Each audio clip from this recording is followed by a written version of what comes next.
Halo, selamat sore pemirsa. Senang sekali hari ini Celia dan juga Nadila kembali hadir menyapa Anda di Apa Kabar Indonesia Akhir Pekan. Tentunya kami akan menghadirkan sejumlah kabar-kabar penting dan menarik untuk Anda. Kita ada kabar apa aja, Celia? Kita ada banyak kabar menarik, karena hari ini kita akan membahas mengenai hashtag kabur aja dulu. Wah, penasaran ya? Fenomena apa sih? Ya betul. Apa yang menyebabkan Gen Z ini pengen pindah tinggal di luar negeri, betul. Oke, tapi kita akan bahas itu ya. Kita akan bahas itu, tapi sebelum itu kita hadirkan informasi pertama dulu untuk Anda pemirsa, di mana sebuah video yang memperlihatkan aksi premanisme di hadapan anak-anak TK ini menjadi viral di media sosial. Aksi tersebut pemirsa ini terjadi di Tangerang Selatan. Kita akan simak informasinya berikut. Dalam aksi ini, dua orang pria tersebut mengamuk saat anak-anak TK sedang berlatih drum band. Bahkan mereka juga mengancam guru dengan pisau. Para preman tersebut meminta jatah kopi dan rokok kepada guru yang berada di sana. Polsek Pamulang dikabarkan telah turun tangan untuk menyelidiki insiden yang meresahkan ini.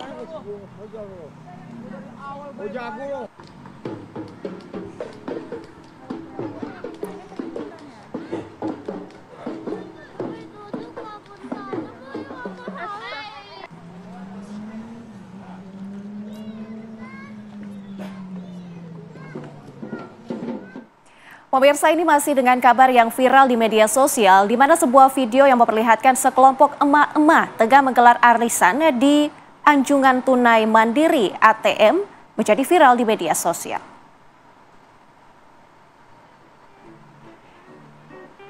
Dalam video yang diposting oleh akun Lambe Turah ini, sekelompok emak-emak tengah berada di dalam ruangan ATM sambil berkumpul dan diduga tengah menggelar arisan. Dan terlihat ada orang yang juga sedang mengambil uang di mesin ATM. Diketahui peristiwa ini terjadi di ATM yang berada di SPBU Pertamina, Arcawinangun, Banyumas, Jawa Tengah. Tidak ada reaksi lanjutan usai video ini menjadi viral di media sosial.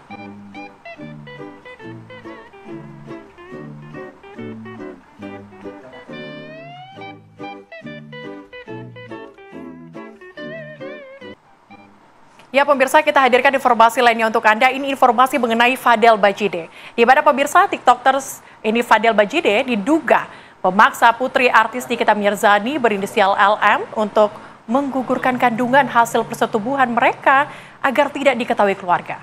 Dengan ada dugaan aborsi yang tidak sesuai ketentuan ini diperkuat dengan alat bukti yang dimiliki penyidik Satreskrim Polres Metro Jakarta Selatan seperti keterangan saksi, ahli dan hasil visum.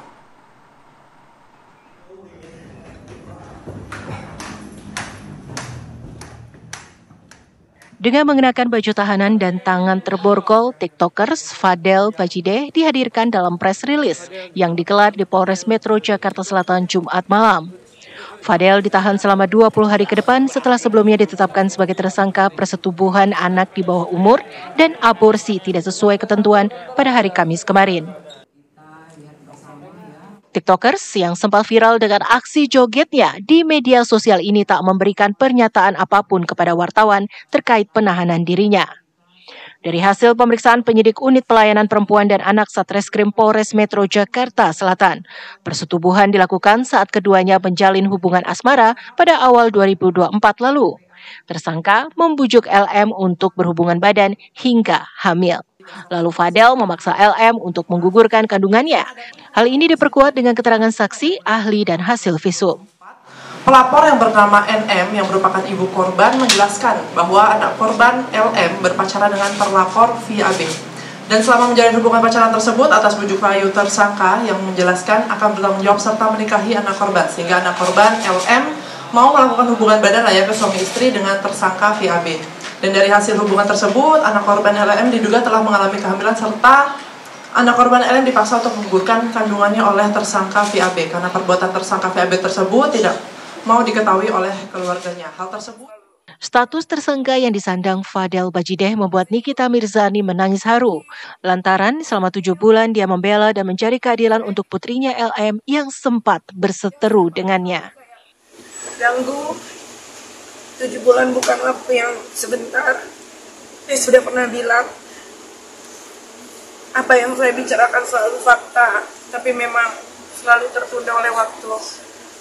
Hari ini bisa kalian saksikan sendiri perjuangan saya membela anak saya Laura, walaupun saya dicaci, saya dimaki karena gak becus mengurus anak. Di hari ini sudah dibuktikan bahwa apa yang saya bilang itu semua benar. Saya cuma berharap setelah ini saya minta sekali sama orang-orang yang pernah memposting anak saya Laura, tolong dihapus, karena Laura sudah punya kehidupan yang baru sekarang. Ya, sudah diterbitkan. Penyidik telah berkoordinasi dengan instansi terkait untuk memberikan pendampingan konseling psikologis terhadap anak korban. Untuk kepentingan penyidikan, Fadel ditahan di Polres Metro Jakarta Selatan dan dijerat Undang-Undang Perlindungan Anak dengan ancaman minimal 5 tahun dan maksimal 15 tahun penjara. Dari Jakarta, Robin Freddy, TV One mengabarkan. Tadi juga kan saya dijelaskan jadi mah hanya senyum aja nih, penuh makna gimana nih Pak? Pemirsa, kabar selanjutnya ini merupakan kabar tentang Hari Kasih Sayang yang berlangsung kemarin 14 Februari di mana berkisah tentang lika-liku jalinan cinta sepasang muda-mudi. Musikal Cinematic City of Love hadir bertepatan dengan Bulan Kasih Sayang. Dikemas dengan latar belakang era tahun 1930 hingga 1950, musikal sinematik ini memberikan pengalaman impresif dan spektakuler bagi para penontonnya. Lalu bagaimana keseruannya? Berikut informasinya untuk Anda pemirsa.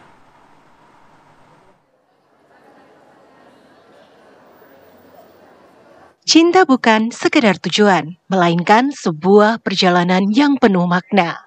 Dengan tema tersebut, musikal Cinematic City of Love hadir untuk menyuguhkan kisah perjalanan cinta yang patut dirayakan. Bertepatan dengan Bulan Kasih Sayang, pertunjukan musikal Cinematic City of Love ini digelar di Plenary Hall Jakarta International Convention Center, Jakarta, mulai tanggal 14 hingga 16 Februari 2025. Musikal City of Love mengisahkan lika-liku hubungan sepasang muda-mudi yang tak direstui karena kisah masa lalu kedua orang tua mereka. Disutradarai oleh Hanung Bramantyo dan didukung penulis naskah Titin Watimena, City of Love melibatkan kolaborasi para seniman lintas generasi. Karya ini menjadi momen spesial yang menandai kembalinya Hanung ke dunia teater setelah bertahun-tahun berkecimpung di dunia sinema. Ini adalah sebuah pertunjukan, performa, eksperimen sekaligus antara sinematik dan panggung, antara aktor-aktor panggung, aktor-aktor opera, aktor-aktor musikal yang ada di Indonesia dengan aktor-aktor film yang ada di Indonesia. Kita bisa melihat bagaimana kehadirannya Mas Chandra di sini berkolaborasi dengan Reza Radian, Devano, Maisa Kana, ya kan, terus ada Bu Yanti juga di sini yang mensupport full juga. Dan buat saya bisa mengatakan melewati ekspresi penonton yang ada saat ini, mereka sangat menikmati pertunjukan kami yang ada di sini. Jadi kami merasa apa yang kami lakukan saat ini lebih dari cukup. Menariknya, dalam pertunjukan ini, deretan pemain muda seperti Devano, Maisa Kana, dan Agatha Priscilla turut membawakan peran utama. Tak ketinggalan, artis senior seperti Widyawati, Nini Elkarim, Marini, dan Yanti Airlangga juga turut memeriahkan pertunjukan ini. Ternyata di Indonesia kita sanggup mampu membuat sebuah tontonan yang spektakuler, yang tentunya menghibur dan banyak arti dan maknanya karena Mbak Titin Watimena di sini juga menciptakan skripnya itu dengan cinta. Musikal Cinematic City of Love ini diproduksi oleh Warisan Budaya Indonesia Foundation, yakni yayasan yang dikenal aktif melestarikan dan mengembangkan kebudayaan Indonesia. Dari Jakarta, Rehana Meziah, Adin Hudayat, TV One mengabarkan.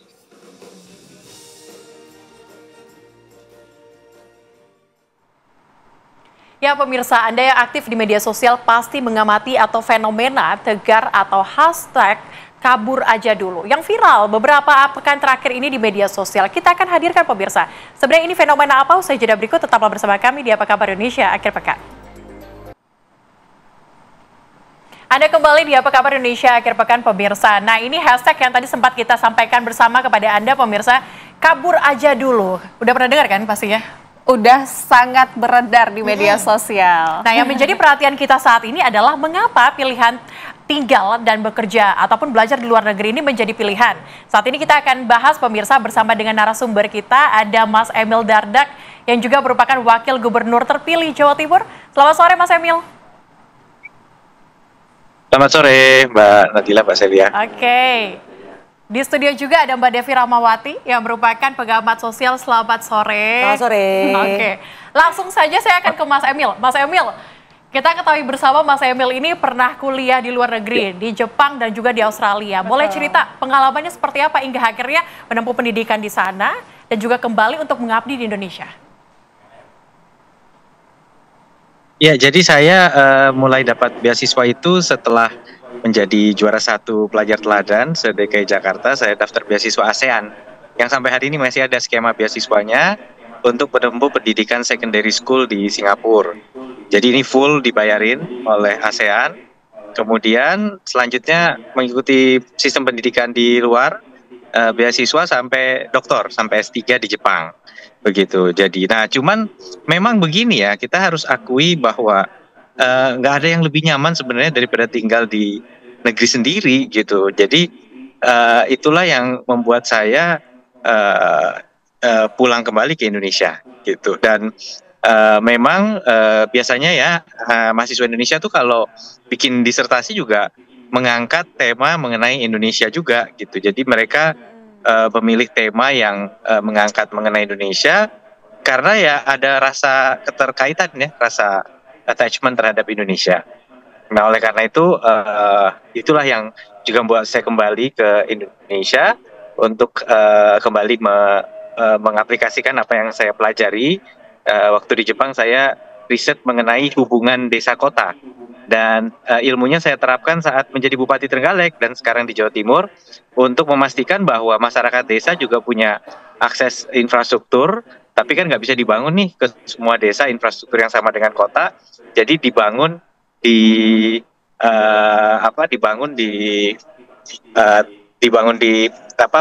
istilahnya kita bilangnya kayak rural town lah atau kota kecil pedesaan kira-kira gitu. Jadi ada satu pusat kegiatan atau center of gravity. Oke Pak Emil, setelah ini kita akan jeda iklan terlebih dahulu, tapi selanjutnya kita akan bertanya kepada Pak Emil, bagaimana Pak Emil menyikapi fenomena kabur aja dulu. Sesaat lagi Pak Emil dan juga Mbak Devi, setelah jeda iklan berikut ini, Apa Kabar Indonesia akhir pekan masih akan kembali untuk Anda.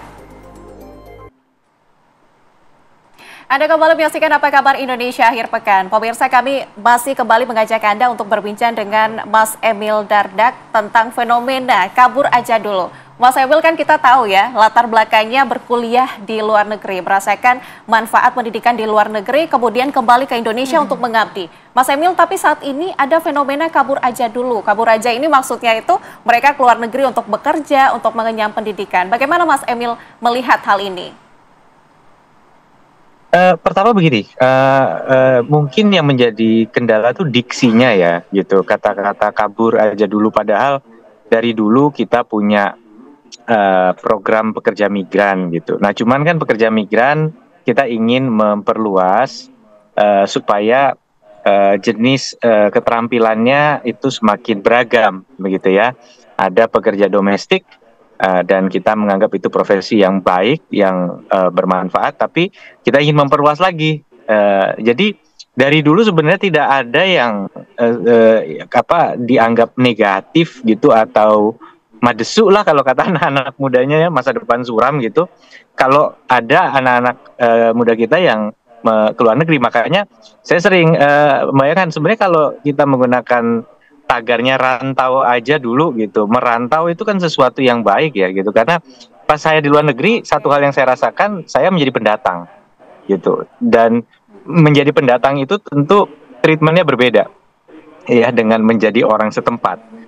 itu bagus untuk mengasah daya juang, mengasah kemandirian. Itu sebenarnya hal-hal yang positif gitu.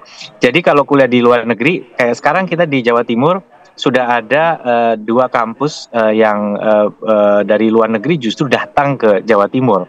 Ada Western Sydney University di Surabaya yang menawarkan program-program engineering dan juga teknologi digital di undergraduate level, dan ada salah satu universitas terbaik ya, top 40 di dunia, yaitu King's College London yang membuka di kawasan ekonomi khusus Singosari. Jadi sebenarnya memang urgensi untuk menempuh pendidikan ke luar negeri tidak, justru sekarang opsi di dalam negeri semakin terbuka luas, semakin tersedia banyak. Justru harusnya memang hari ini lebih banyak lagi peluang di dalam negeri untuk menuntut ilmu. Tetapi di sisi lain juga kita jangan selalu memandang mereka yang hari ini memutuskan untuk merantau ke luar negeri sebagai sesuatu yang sifatnya itu pelarian begitu. Tetapi ini adalah personal growth atau pertumbuhan kompetensi yang nantinya akan bermanfaat. Saya di Trenggalek itu ada kepala desa yang alumnus program magang di Jepang. Dan ternyata dia juga tetap memilih kembali ke Indonesia, maju kepala desa, dan menjadi salah satu kepala desa yang progresif, yang punya pendekatan yang berbeda. Jadi mungkin tagarnya jangan bahasanya kabur aja dulu, tapi rantau aja yuk gitu kira. Rantau aja dulu, oke. Tetapi dari segi maknanya ini bagus begitu ya, ini untuk pengembangan diri ke depannya. Mbak Devi melihatnya bagaimana? Apakah fenomena ini juga sama dilihatnya untuk pengembangan diri atau seperti apa? Ya, saya sepakat dengan beliau bahwa kalau misalnya kita berkaca dari negara-negara maju yang lebih banyak orangnya ke luar negeri, kita sebut saja India. Bagaimana di Amerika, jumlah TKI mereka, tenaga kerja India yang kerja di Amerika itu menguasai 73% orang luar negeri yang punya skill tinggi, yang terampil betul tuh 73% itu. Jadi kalau ada 10 orang asing, 7-nya itu orang India untuk yang tenaga kerja level atas. Nah, hebatnya apa? Ketika mereka bangun sesuatu di Amerika, pengaruhnya ada ke negara aslinya. Sehingga mereka juga membuka jaringan, membuka pintu gerbang potensi rezeki yang ada di Amerika, karena mereka udah jadi tanda kutip duta besar yang membuka akses segala macam. Itu membuka karpet merah untuk saudara-saudara yang lain untuk juga punya karya di Amerika, dan duitnya balik lagi juga ke India. Nah, artinya kita sebenarnya bahagia sekali kalau semua orang, anak-anak muda kita yang keren-keren ini bisa kerja di Indonesia, bisa juga mengibarkan bendera Indonesia di mana-mana. Kalau nggak banyak yang beneran ke luar negeri, kita nggak mungkin bisa bermimpi suatu hari Presiden Amerika orang Indonesia. Kalau nggak bener-bener ada orang Indonesia di sana yang berkarya, berkarir. Nah, artinya PR kita sebenarnya sekarang adalah bagaimana kita memantaskan diri anak-anak kita untuk bisa kerja di dalam negeri maupun di luar negeri. Karena sekarang data dunia, bukan hanya di Indonesia, ada kecenderungan industri itu enggan mempekerjakan anak muda. Nah, mau di dalam maupun di luar negeri. Jadi kita harusnya fokus pada persoalan bagaimana kita tadi mengembangkan diri untuk pantas dicari oleh siapapun yang membutuhkan pekerjaan. Dan jangan salah, pekerjaan hari ini sebenarnya banyak sekali. Tapi pertanyaannya, kenapa ada orang yang kemudian tidak diterima kerja? Tetapi yang menarik juga nih Mbak Devi, soal ekspektasi. Kan ini hashtag kabur aja dulu, berekspektasi bahwa tinggal di luar negeri, kemudian juga mungkin bekerja dan sebagainya di luar negeri itu jauh lebih stable daripada di Indonesia. Ini gimana pendapatnya Mbak? Itu wajar ketika seseorang belum mengetahui kondisi di luar, dia mencari kesempatan, dan ketika melihat cahaya kan kita pasti akan merasa bahwa itu sesuatu yang perlu kita dekati. Nggak apa-apa. Nah, justru kita mendoakan agar mereka betul-betul bisa mendapatkan kesejahteraan tadi. Karena sekali saja Anda keluar negeri, pengalaman banyak negara, Cina, India yang udah menguasai dunia dengan diasporanya gitu ya, mereka nggak akan melupakan tanah airnya kok. Kita harusnya bangga lebih banyak orang di sana. Karena lagi-lagi bicara India, bagaimana orang-orang India yang tinggal di Amerika itu lebih banyak yang sekolahnya tinggi daripada orang Amerika asli. Nah, biasanya tadi sepakat dengan beliau tadi bahwa kalau kita di luar negeri ada upaya perjuangan yang berbeda. Ketika kita sudah berjuang, justru biasanya itu membuat kita akan naik kelas. Nah, sebenarnya yang harusnya kita punya adalah daya juang itu nggak harus nunggu keluar negeri kok. Bagaimana caranya kita punya daya juang yang sama di dalam negeri tinggi. Sehingga kita mau di dalam ataupun di luar negeri kita tetap terus naik kelas. Oke, Mbak Devi ya, artinya dengan adanya hashtag ini bukan berarti orang tersebut tidak nasionalis dong, Mbak? Tidak, kita jangan memagari lalu melabel bahwa anak-anak ini nggak cinta Indonesia. Enggak. Sekali sudah menghirup udara di tanah air ini, udah merasakan soto, udah merasakan nasi padang, saya yakin akan kembali ke tanah air ini. Oke, baik, tapi saya mau ke Mas Emil. Mas Emil, mungkin terakhir adalah closing statement dari Mas Emil, mungkin untuk para Gen Z yang menggunakan hashtag dari kabur aja dulu ini, Mas.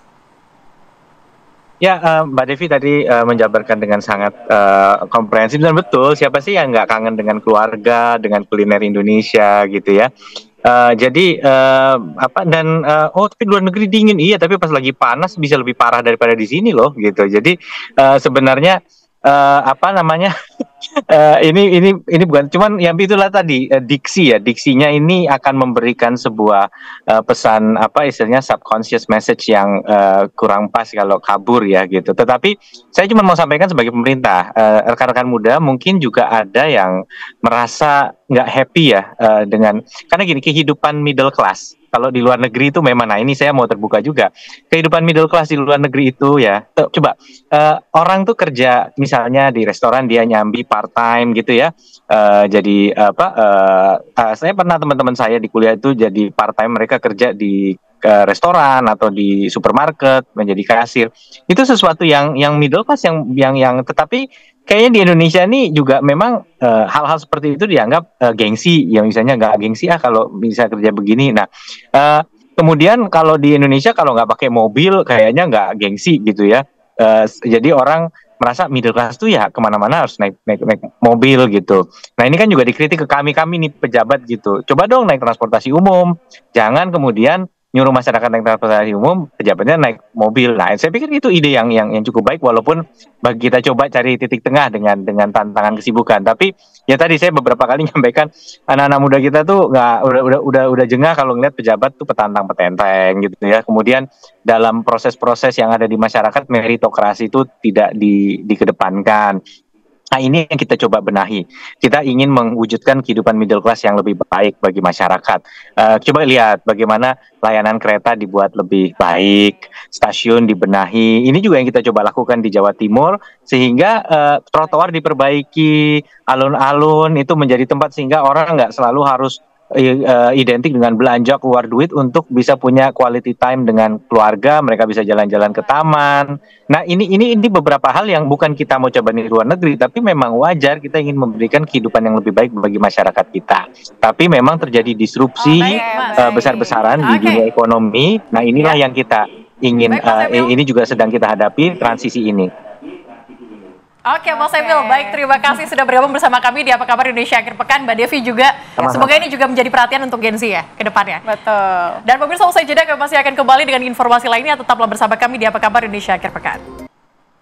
Wah, seperti apa kemudian keseruannya di sana ya? Kita penasaran sekali, dan juga pastinya pemirsa yang menjadi fansnya ini penasaran. Kita langsung ajak Anda pemirsa untuk menuju ke rekan kami. Sudah ada Kristanti Yosefa di Pantai Karnaval Ancol. Tanti, boleh Anda gambarkan bagaimana keseruan di sana? Silakan. Ya, saya lihat Nadila dan juga pemirsa, setelah 29 tahun penantian, akhirnya grup band Green Day kembali datang ke Indonesia. Dan saat ini pemirsa, saya sudah melihat bagaimana animo dari para fansnya. Kita coba tanya dulu nih, satu rombongan nih kayaknya banyak banget. Boleh tes suara dulu? Nyanyi dulu dikit. Boy! Oke, nyanyi. Do you have the time to listen to me whine about nothing and everything all at once? Oke, keren banget suaranya, udah bisa Billy Joel Armstrong. Dari mana nih rombongan?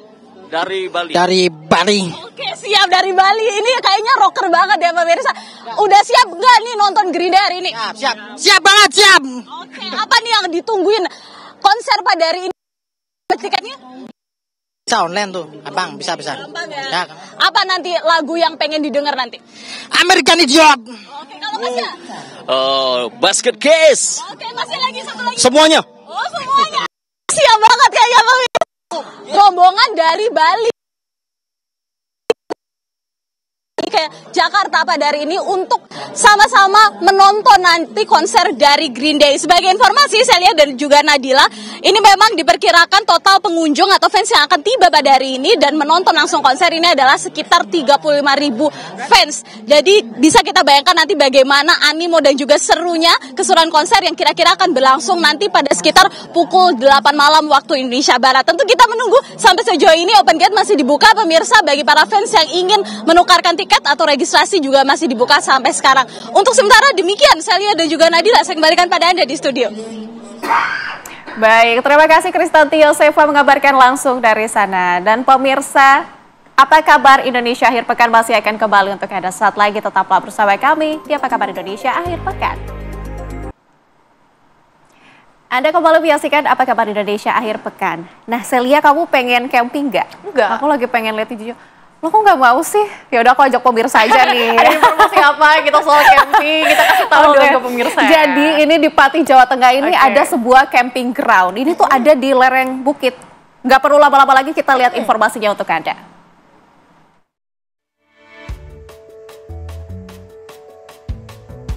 Lereng Pegunungan Muria di Pati, Jawa Tengah menyimpan potensi wisata yang menawarkan keindahan alam.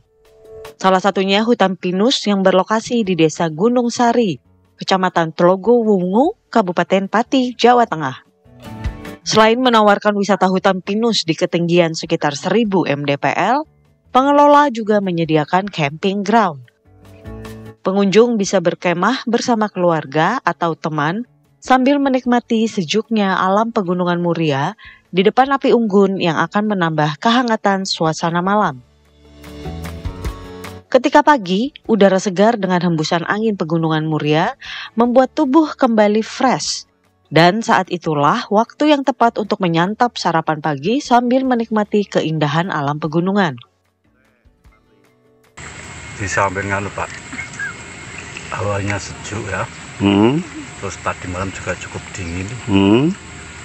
Ya sekedar liburan aja untuk malam minggu sambil ini pagi-pagi dapat sarapan nasi jagung.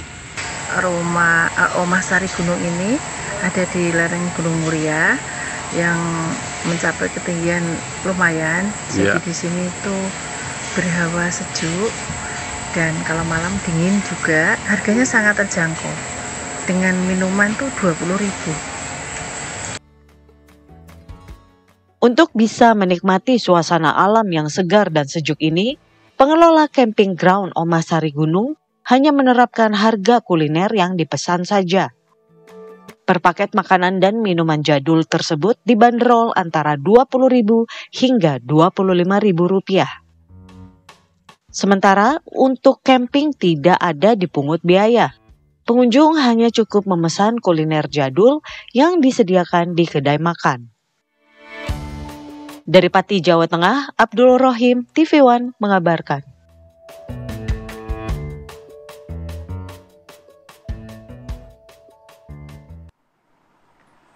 Waduh, serunya, segernya Seru kan? gitu ya, hijau-hijau. Seru kan? Iya, Nih, aku udah jadi bilang. nyesel tadi nggak mau ikut. Makanya kalau kamu gak mau, aku ajak pemirsa nih. Oke, abis ini kita langsung ke sana, tapi kita tutup dulu karena kita harus mengakhiri perjumpaan kita pemirsa di Apa Kabar Indonesia akhir pekan. Saya Celia Alexandra. Dan saya Nadila Saleh, mewakili kru yang bertugas pamit undur diri. Terima kasih atas perhatian Anda. Sampai jumpa dan Sampai jumpa, selamat pemirsa. berakhir pekan.